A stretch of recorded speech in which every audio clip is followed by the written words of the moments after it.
So thank you everyone for coming. I am Peter and Paul. We're moderating, but we have really honored to have and lucky to have two distinguished guest speakers who are members of the National Academy of Medicine. We have Dr. Raina Merchant, Vice President and Chief Transformation Officer, University of Pennsylvania Health Systems, right here. Thank you for coming. And also we have Dr. Donald Ely. He is the Chair and Distinguished Professor of Emergency Medicine, University of Pittsburgh School of Medicine. Dr. Ely will go first. Thank you. Thank you very much for the introduction. Is it me, or does it feel odd to be introduced by Peter and Paul? I feel like we're at a biblical event right now. So thanks very much for the invitation, and I thank those of you who came. I realize that there's not a lot of competition outside with the weather, but you still made a choice to come here right now, and for that, I appreciate it.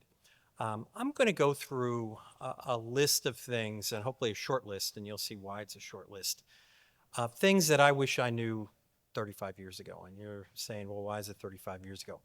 A week ago, I came back to Philadelphia to go to my 40th medical school reunion. I finished medical school in 1985, did a residency and a fellowship. But when I was finishing medical school, I never had an idea of doing anything other than being a clinical emergency physician. Just never crossed my mind. And 40 years later, things have changed, and they changed for a lot of different reasons. And I suspect in the audience, there are many of you that are at those inflection points in your career. Good judgment comes from bad judgment. What I'm hoping is that you can learn from other people's bad judgment, and you don't have to experience it all yourself. You will make some bad judgment calls. The key is that you learn from them, and if you learn from yours plus other people's, you'll be in a much better position. This is the usual slide about conflict of interest. The bottom line is I don't have anything that really conflicts with what we're going to talk about. I chose this topic. Peter asked me to do national grand rounds, and the temptation would be to share with you some of the research over 30 years that I've done. I could talk to you about airway management. Henry and I did some work for a long time. Pneumonia, the Pneumonia Severity Index came out of our shop.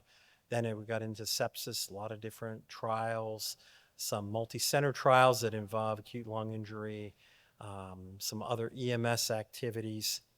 But I realized you have an entire group of papers going on right now, and maybe what would be more important to share with you are the things that I wish I knew when I was finishing and starting up. I used to come to this meeting and always be energized by the electricity, the people who seemed to be doing a lot, smarter than me, accomplishing way more, and I'd have that excitement, and then I'd go home and think, oh my God, I'm just not doing enough. You know, the imposter syndrome. Why is everybody else doing better? And it's natural to go through those cycles. And so hopefully, maybe if I share some of the lessons along the way, you'll be able to navigate things better and develop your scholarly career, whether that's investigative, administrative, teaching, in whatever way. So why would you choose an academic career? And this sounds like the most basic of all questions, but the answer I hope for you is that you're choosing it because it will give you fulfillment. It sounds very corny, but if you don't choose something that fulfills your sense of purpose, your sense of where you get enjoyment or pleasure and fulfillment out of it, it really won't be the right career for you. I want to warn you about some of the pitfalls. A lot of times a choice for either a very specific or a general academic career is not because of a love of one part of that, whether it's creating new knowledge, sharing existing knowledge, helping lead others to integrate that knowledge. That's a scholarly administrative career. It's because, in fact, you're still looking for your purpose and passion. And so if beginning in a scholarly career, wherever you are in those steps, whether it's the initial training after base training or first jobs or first opportunities after you're in your first job, if this is just another step, it's okay for a short period of time to be wondering what I'm going to be doing. But if you're just taking the steps for taking the steps, I don't think this is going to end up being the fulfilling career for you. And we'll talk about why that is. I run into either as a chair or now as a chief medical officer. I oversee, as a CMO, I oversee about 8,000 physicians at 42 different hospitals, 4,000 APPs, and run into a lot of people whose next career step is to get out of the previous career step. It's okay to recognize there's some part of your career you're not happy with, but if the reason you're entering a new step is really simply for an escape, that won't likely be a thing. So you do a fellowship because you haven't figured anything out yet, or because maybe it'll be a way out of clinically seeing people or doing whatever other task. That's probably not going to be the ticket to success for you. And I would never do these things because you think it's going to be easier. Actually, a scholarly career is very rewarding, but it's not necessarily an easier path. It's a challenging path. I wouldn't call it difficult, but it's just a dramatically different path. What it does is allows you to branch in a lot of different ways. You and I, as an emergency physician, can go in and influence someone's trajectory of health one by one. And in fact, when you're doing it in the department, I still do clinical shifts. It's a very connected, direct way of a feeling of purpose. But it is one-on-one, one at a time. So on a given shift, you might have 20 or 30 of those opportunities, and maybe that opportunity resonates to their family and friends. But the truth is, it's a narrower field. When you decide that you think a scholarly career is for you, whether it's in investigation or teaching, it's because you see the opportunity for two things. One is that you can branch in a lot of different directions. And we do that really well in emergency medicine. It's your job to understand the broad nature of things and respond to whatever's in front of you. And number two, it gives you a platform that goes beyond that one-by-one impact into impacting many near and far, a lot of people that you will never see or meet. There are people who use, for example, our pneumonia severity index, who train paramedics in how to manage airways in the field or approach sepsis that I'll never meet, but they'll have gotten benefit because of the work that was done from that. That feels very fulfilling and purposeful to me.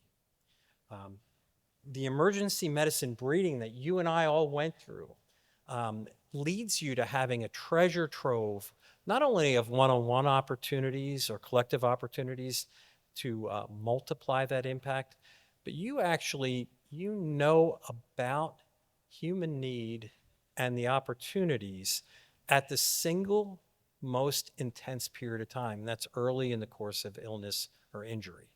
You and I own that. There's no one else who understands the challenges when things aren't clear and when action has to happen before certainty exists. So you're coming from a background where you can be influential to many in a way and in a time period that others simply don't have access to. So it all starts off with your individual clinical skill. My advice to you, one thing is, don't ever lose your individual clinical skill and your clinical experience. I'm 65.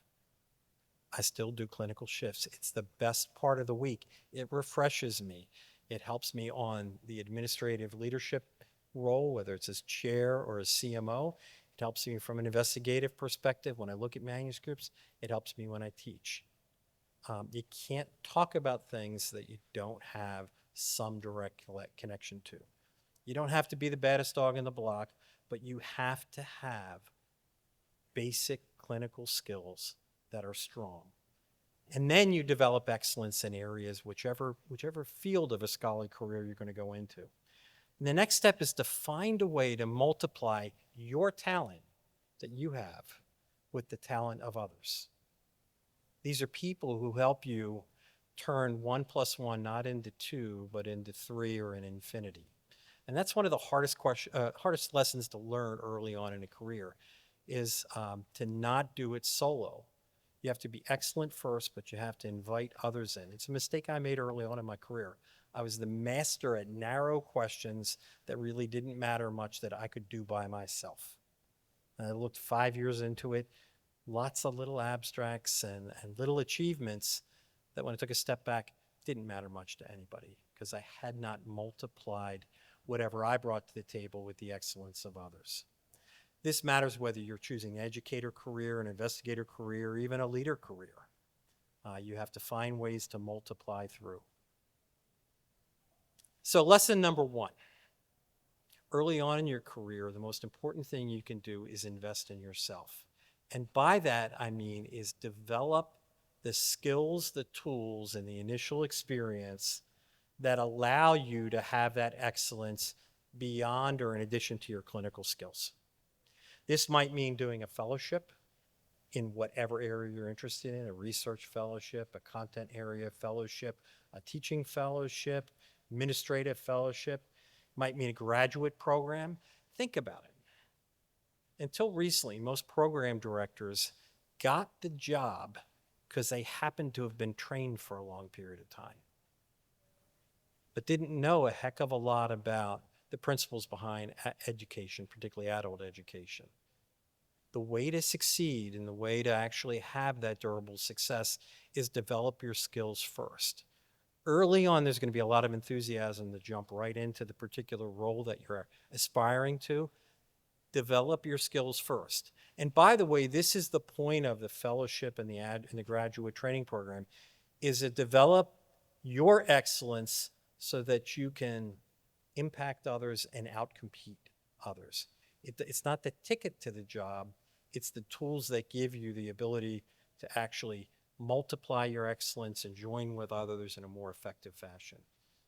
Again, doing a fellowship or being in a structured program is not necessarily the quicker path to a specific role, task, or appellation. It's there to help develop you. Think of it as you're investing in yourself. And number two, I'd strongly recommend that you find a mentor, or actually more than a mentor, 2 or 3 mentors. Mentors are guides. They're not people who know everything. They're people who, again, have made some of the mistakes and hopefully had some of the successes that can help you learn without having to recreate every one of those mistakes. Latch on to people like that. A good mentor will be guiding you while you're reinfusing enthusiasm and new ideas with them. So step number one is invest in yourself before you're worried about the title, the pay. I'm not saying put that stuff off forever. We all have families, we have bills to pay, but invest in yourself first. Create your added excellence, separate it out so that you actually really do perform at a level that makes people want to multiply with you and then have that work be multiplied. Lesson number two is, and there was a manuscript written on this in New England Journal, it's got to be 35 years ago. It's true for a paper, and it's also true for a career, true for a grant. You got to pick your topic and your path, and it has to be something, it sounds very simple, that's your passion. That is not just the next easiest step. I'll give you an example. I finished a fellowship in research, and at that moment in time, this is 1990, there was a new grant offering that came out from the federal government. It was not under an R mechanism, it was a contract grant, but a lot of money about impacting stroke care. This is in the pre-TPA era. And it looked like a really hot topic. I had no training in it. I had never had any particular interest in it. Not that I didn't see people who had acute strokes, but it looked like the thing I should latch on to. And we put together over an 11-month period a complex plan and submitted it. I got rejected without review. You know why? It wasn't my passion. It wasn't what I had prepared for. And it bled through to everybody who read the review. It was painful to read the reviews to get, because they were very terse. When you get rejected without review, it's you missed the boat. Try again. So make it something that is your passion. This goes back to the other one. Doing extra training because it may alleviate one particular stressor. I won't have to be in the ED as much. I won't have to do this as much. Or perhaps I'll get paid the same or more. That's not the reason to do it. These have to be topics that you really have to know about. I found my first real passion when I had to respond to someone with a terrible airway when everyone else before me had failed. And I had attempted, there's only 1 or 2 people around here who would know, I attempted jet ventilation, and I did it poorly. I did it exactly the way it was described in the book, and the person survived in the absence of my skill. The body's a wonderful thing. And I realized that there was a ton of misinformation out there, and I got passionate about it, that we not only didn't know how to do this, we were teaching people a way that could never, never be helpful to them. That was the beginning. That was something to me that I had lived through the experience. Think about all those opportunities, whether it's an investigative or teaching, that you have off of a clinical emergency medicine base. It's going to be a branching tree. I started off in respiratory failure, that then became pneumonia. Pneumonia is the most common trigger for sepsis, got involved in sepsis. Your topic doesn't have to stay the same. What it has to be is something important to you and your passion. You can't fake it. You can't look at grant or teaching or administrative opportunities and see, aha, this is open, I can become that. If it's not your passion first, it's not likely to result in the level of success you want. Don't jump onto hot topics. That's not the way to do it. What's wonderful is if your passion becomes a hot topic. That's actually the holy grail of things. But don't put the cart in front of the horse. The next lesson is getting started in anything is almost always the hardest part.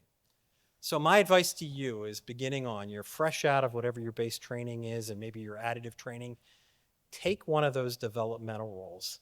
Say yes to it in the beginning. It should be something that, again, you have passion in one and builds towards somewhere, but take the ancillary role. Join a study team. I've been a part of 5 very large trials, and in each one, there were people who were at early stages of their career who asked to quarterback part of the trial and are now senior investigators, including the dude sitting up here in the front.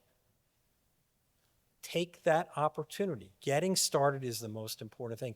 Take the smaller role, teaching, administrative, and do it better than anyone else.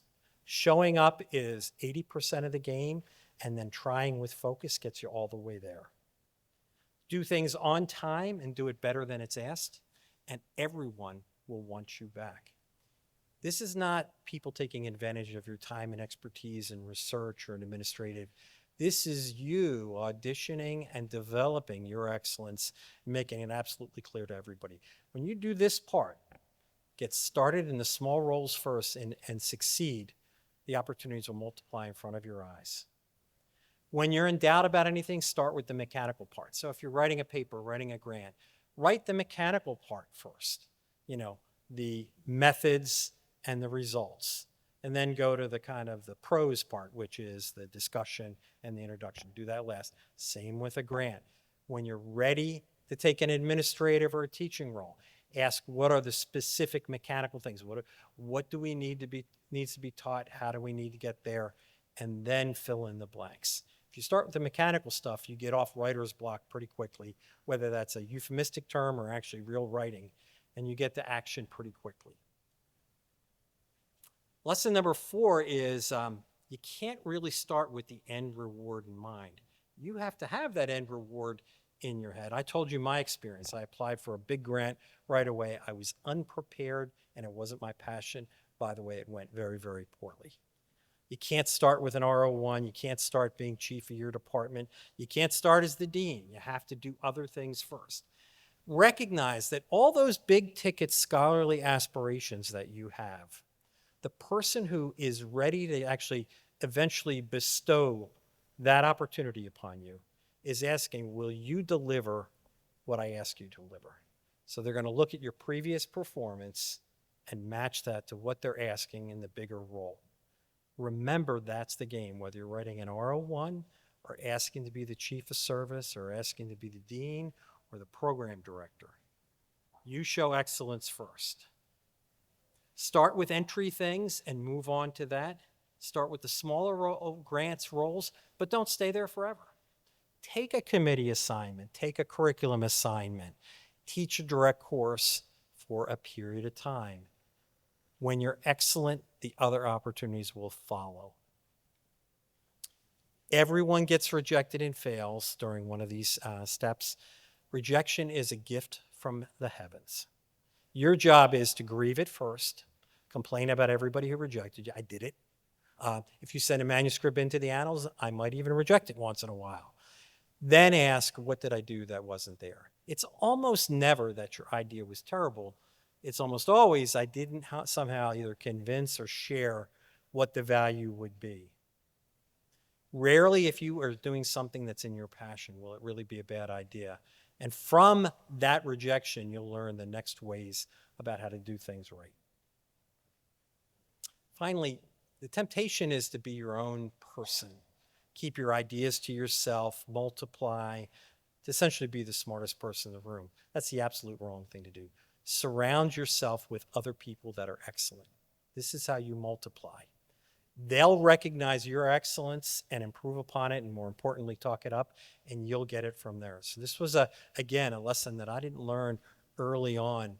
It took me a long time to figure this one out. If you're working in a group, my advice to you is define who's doing what role and what reward they get out of it up front. I'd even suggest you put that in an email or a note. So if I write X, Y, and Z, I'll be first or second author. Do that up front.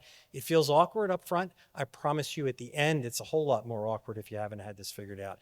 Same about teaching roles or administrative roles.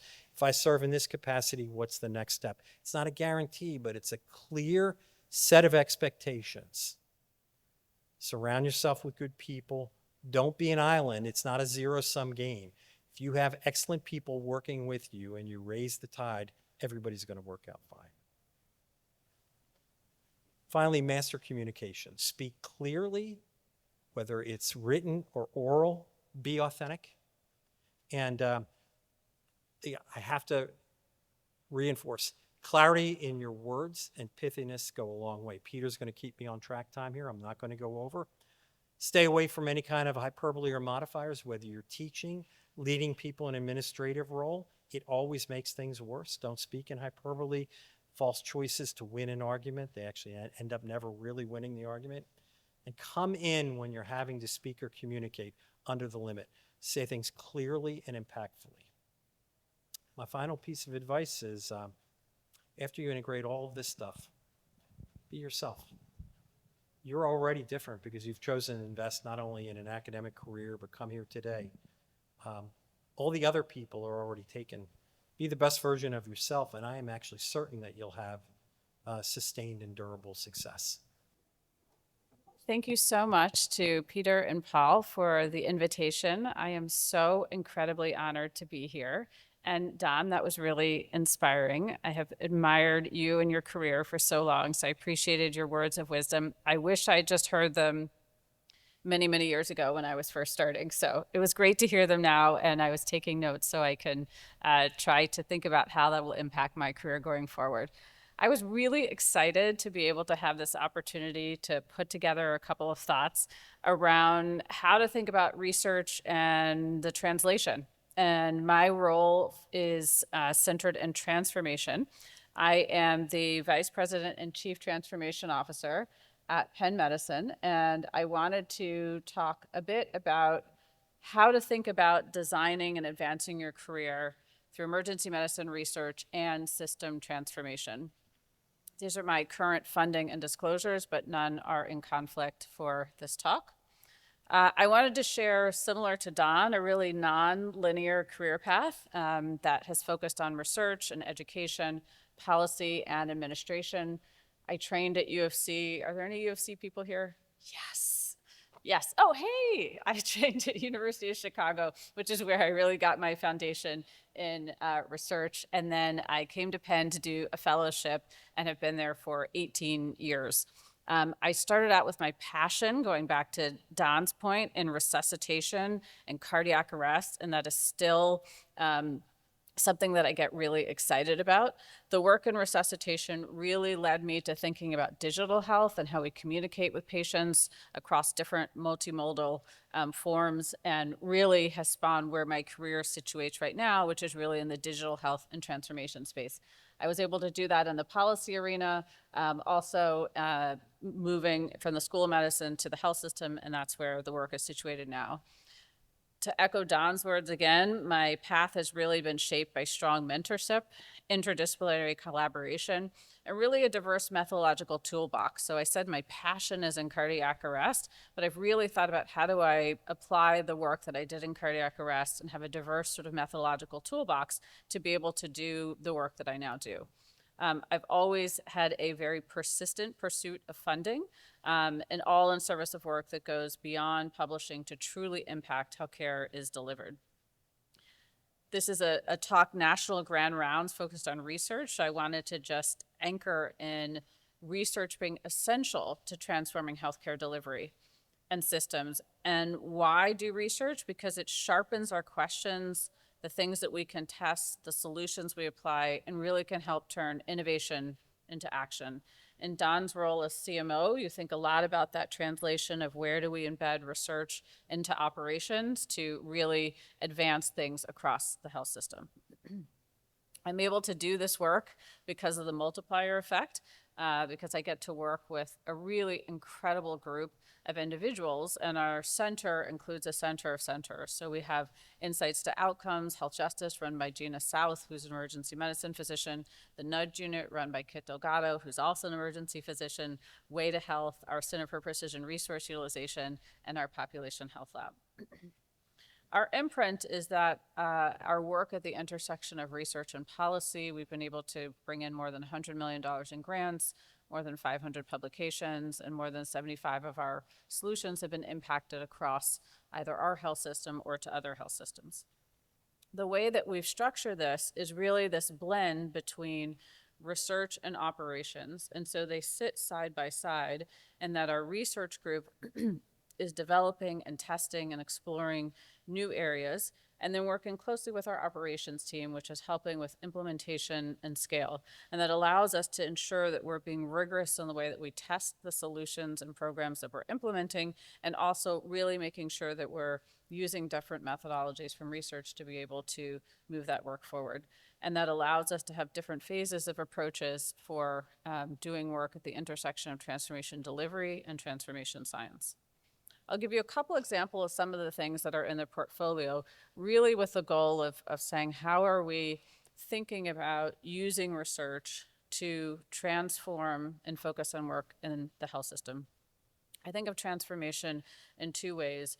It is one, about what do we think the future of healthcare will look like, and how do we focus on the next 3 to 5 years? But transformation also has to be about the day-to-day, and what do we need to focus on in the next 3 to 5 minutes? What are those pebbles in the shoe of clinicians and our healthcare workforce that really make doing the day-to-day part of our work difficult? So transformation can't be this esoteric sort of far out thing that's about really how we see the future of healthcare. It also has to focus on tangible change for clinicians and things that meaningfully transform what it's like to provide care for patients. So in our emerging care delivery models, things that we think are going to impact how healthcare happens in the future is our work in hospital at home and shifting care from the hospital into communities outside. Thinking about efficiency and workforce burden, some of those pebbles are the work that happens when you are typing notes in your pajama time and finishing those. Some of the work in clinical care management and enhancing those pathways, and then finally ensuring that we're focusing on the well-being of our healthcare workforce. I'll start with precision sites of care, and I'll start with this image from the pit. Who's seen the pit? Well, according to the New York Times, the pit captures the real overcrowding crisis in emergency rooms, as if we didn't know that the emergency rooms were overcrowded and having all of these challenges.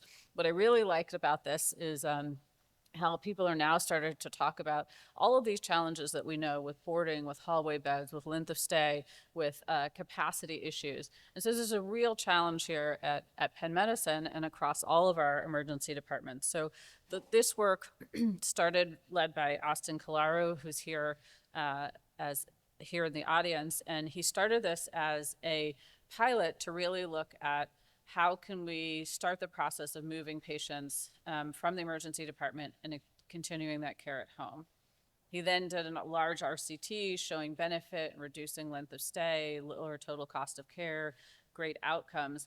And then now this is a system-wide priority where the health system is investing in new models of care outside of the hospital based on both this innovation work, then the research work, and then now becoming an area that we're implementing into the health system. So this is really exciting. I want to lean into this multiplier concept of really working with smart people and finding ways to partner to elevate those ideas.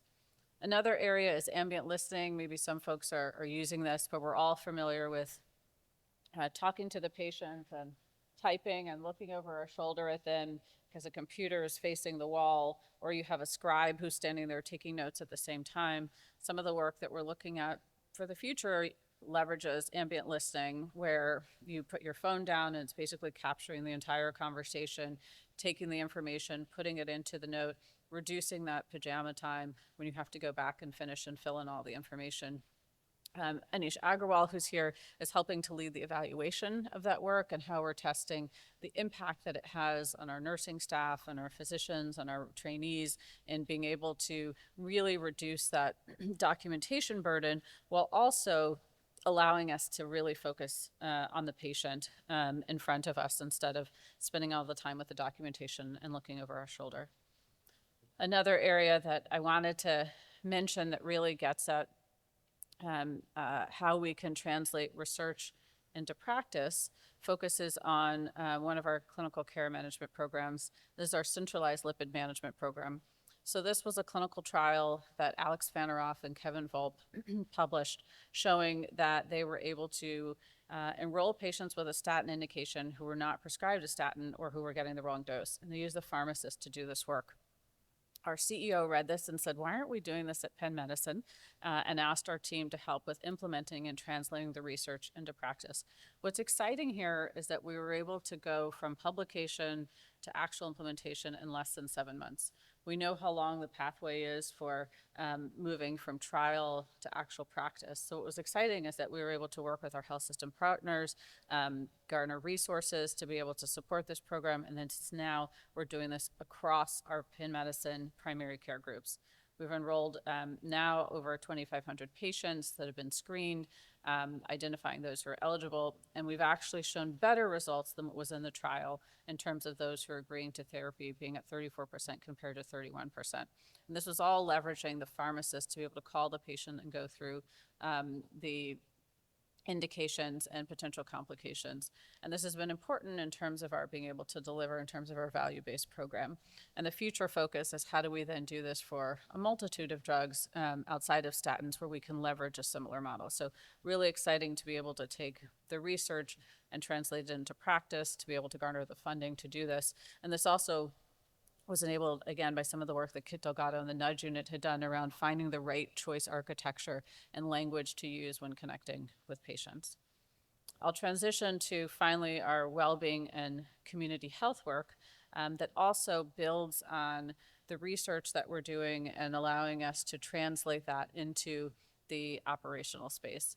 So during the pandemic, our team developed Cobalt, which is a mental health platform that allows our healthcare workforce to answer a series of questions, and then based on the responses to those questions, you're then triaged to either a psychiatrist, a therapist, a resilience coach, peer support, or sort of on your own.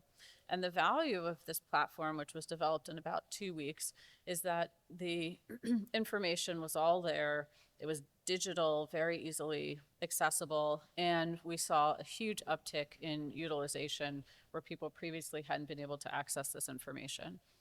What was exciting for us to think about was this is a platform that our health system has committed to funding and resourcing, but can we still study and figure out ways that we can enhance the impact that it's having and expand it out to expand the impact. So Anisha Agarwal, who's here, had the idea of doing a large RCT that would focus on, instead of our healthcare workforce having to have the information that they would have to pull, you have to remember it's Cobalt, where's the website, what do I need to do to find it? It was pushed. So he designed the trial to be able to push the information to our healthcare workforce individuals' phones, and then you would get the information. What he showed in this JAMA paper was that those who had the push rather than having to pull for the information had improvement in terms of anxiety and depression, and this was during the course of the trial and then in the washout period afterwards. So a really exciting way to move from just operational platform this is what we're going to use in the health system, to how do we test it, make it better, move to that next stage of using the digital technology to really move beyond just the pull to really the push method to making healthcare more accessible. So I'm really excited about that. And then finally, some work that we've done leveraging that same concept of the push and the pull, which is a program that was run through the emergency department looking at connecting patients with benefits. So both Anish and Austin were also really involved in the operationalization of this. Across Philadelphia, there are about $450 million in state benefits that remain unclaimed every year. There are a lot of different public programs that are in place to reduce poverty, focus on housing insecurity, and improve economic mobility. But the challenge is that it's hard to locate them. And part of that is because of awareness. Maybe I'm not eligible for these benefits. There's social stigma. It's hard to apply for these. I don't know where I'm supposed to follow up after I get enrolled. And there's a lot of evidence of these medical financial partnerships. The Children's Hospital, which sits right next to Penn, has done a lot of this work with the earned income tax credit and using that captive moment of someone being in the emergency department to say, hey, could we enroll you in these benefits? Again, moving from the pull, you have to remember which website to go to, what am I eligible for? They designed a push methodology, which really connected with patients in the emergency department. A coordinator followed up with them after and was able to say, can we push information to you to connect you with Benefits Trust so they can follow up and help you get enrolled in these programs? They found through this work that individuals were eligible for more than 3 different benefits, and that they were able to connect patients with these benefits over time and increase their utilization over the baseline of where it had been. So I'm going to conclude with some remarks about being at the intersection of research and transformation. And some of the, as I'm looking back, as Don did over an 18-plus year career, not 35 years, but some of the things that I wish that I had thought about in trying to do work that was both, yes, I want to publish this work, but also how am I going to think about the impact that would happen after the publication. So ask bold questions. Don described this as like what you're passionate about, but make sure that you're focusing on the things that really matter to patients. We have the patient at the center of everything that we do, that matter to patients, to clinicians, and that matter to the system. Embed research in the real world. There are often studies that I've done that really, it's hard to figure out what the actual application of these would be. So how do we really embed these in the real world, where care is happening, where lives are at stake? Designing for action, not just for understanding, but implementation. How do you think early on in the design of the trial about how are you actually then going to operationalize this? And the example that I gave with Cobalt, and this was called Cobalt Plus, when we had a really horrific event that happened at one of our hospitals, because Cobalt Plus was in place, we're able to then use that to push the resource to people that were most affected. And so really having that ability to design for implementation for action allowed us to have that ready to go.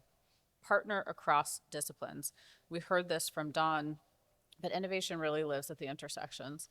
Our group works with folks in engineering, in business, in nursing, in communications, in education, really across a multitude of groups. And those interdisciplinary teams, I think, are where you're going to find those real applications for the work and the ability to think about next steps. Closing the loop, letting the data guide your care and care guiding the next question, really leaning in and thinking about the impact and the importance of data.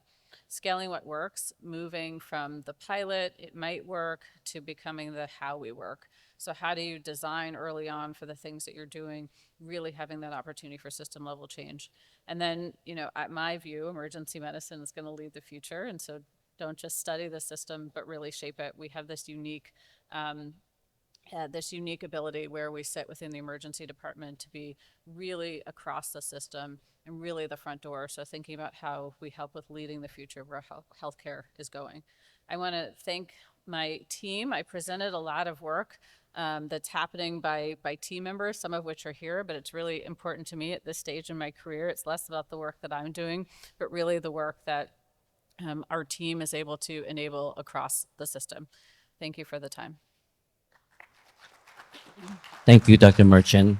I'd like to have Dr. Ely also stand. I'll hand you the microphone for now people with questions. Yeah. I see. Anybody have a question? You know, before the first question comes, Raina and I didn't coordinate slides. I never saw your slides until then. But those dovetailed pretty good, don't you think? I mean, exactly right. If you were at this meeting 25 years ago, you'd be wondering, where does emergency medicine fit in the house of medicine? And how come people don't pay us more attention, more respect? I don't have that feeling now. Her team, some of which are here, are at the center of doing things. It's what we do in general, and the world's catching on to that. You're entering this now, because most people, not all, but most people in the audience look considerably younger than me. You're entering at exactly the right point. You should be stoked and inspired and ready, follow the guidelines, but you should be ready and excited about it. This is way different, and I'm glad it's way different than 25 years ago. Thank you, Dr. Ely. Great point, that last point. I am totally envious of young physicians and medical students. They're, Young means under 70, right? I just want to Yeah. be sure that I have your definition. yeah, a little less gray. I'm Larry Melniker. I'm from New York Presbyterian, Brooklyn Methodist. We're all part, I don't know whether everyone in the room is part, but part of large hospital enterprises, networks. A lot of the transformation that's going on, you mentioned a lot of it. It was great. Both of your talks were amazing. Talking about precision medicine, care outside of the hospital. I'm concerned about a conflict within the model. On the one hand, we're trying to take care of the community, make the population healthier, keep them out of the hospital. On the other hand, we have a hospital that will only function with a certain census, with certain acuity. So the left hand is keeping people away from the building, and yet the building still has these requirements. I was wondering where that conflict is and where you think it's going to go. I think what you're saying is the building generates the profits, but the profits are going away. Pretty much so. Hospitals still are, the way healthcare is financed across the U.S., hospitals still get a lion's share of the revenue that's spent, whether it's technical or professional. And the other little secret is procedures inside of a hospital get even more of it. Almost every procedure is a moneymaker for the hospital, and almost every medical patient that you and I see in the emergency department, on a good day, they break even and not. And so you're exactly right. There's a conflict because we're in yesterday's model as we're transitioning to tomorrow's care, which is the right care in the right place, doing the best we can for the most people, not the most for a few who make it to a certain spot. I think it's going to be bumpy for a period of time. And it's also, I think, another wonderful opportunity for emergency physicians. You and I are used to adapting on that, and where almost everyone around us in the healthcare world is not quite as nimble at that. This is why I see even more opportunities. So I think your observation is exactly right. I think we should expect it to be bumpy, and we should be, from either an intellectual or an operational, hopefully both, be at the center of that transformation. I looked at your stuff. You're looking at how to keep people out of the ED. Who would have ever thought that was going to be Austin's job? It is. If we don't fix it, someone will fix us for it, and they'll do it poorly. Yeah, I love that question. And I could not be more excited to be in emergency medicine because we are really the group that is going to drive so much of what the future of healthcare looks like. if I think about emergency medicine and where I train, you saw I was so excited to see my UFC colleagues, but it was about what happened in the four walls of the department. Now emergency medicine is leading the work that's happening in communities, in population health, in, even statin prescribing, in mental health, and all of those fields. And I see emergency medicine really expanding out to doing a lot of that acute care that's going to happen in the home. And then also doing that really critical care that's going to happen in the hospital. I see Nick Benson, one of our administrative leads, who's really thinking about how is emergency medicine going to change and shape. I worked in the department yesterday, and Austin shows up and he's trying to enroll patients to send them home. I mean, that never happened when I was training, but now we have emergency medicine that's leading a lot of the health system initiatives. Don is the CMO, that's leading the health system initiatives for thinking about where healthcare is leading. We had a conversation in our team the other day about AI sort of taking over many of the functions of physicians. I think in emergency medicine, we're going to be okay for a while because we're proceduralists, but because we have such a broad range of ways that we impact the care delivery. So I feel like we couldn't be better positioned in our specialty to really drive where the future of healthcare is going. Towards Raina's last point, if this was a dermatology or radiology meeting, I would have a dramatically different view about what AI meant. But I think you're exactly right. It isn't really going to change us. Unscheduled care is not going away. And that's what we do. We do unscheduled acute care. It's not the drywall of the emergency department that's defining for us. Makes for a great TV show, but it's not really defining for us. And our ability to meet people where they're at and find the solutions that are either simple or tailored, a little bit of both, is why you can have a wonderful academic career and an impactful either administrative or teaching or whatever scholarly career you want. We sit at an amazing leverage point.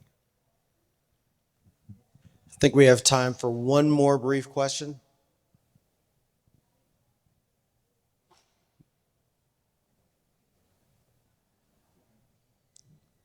All right, with that, thank you so much. Those were excellent presentations, and I hope that you all took some good notes and some pearls to walk away with.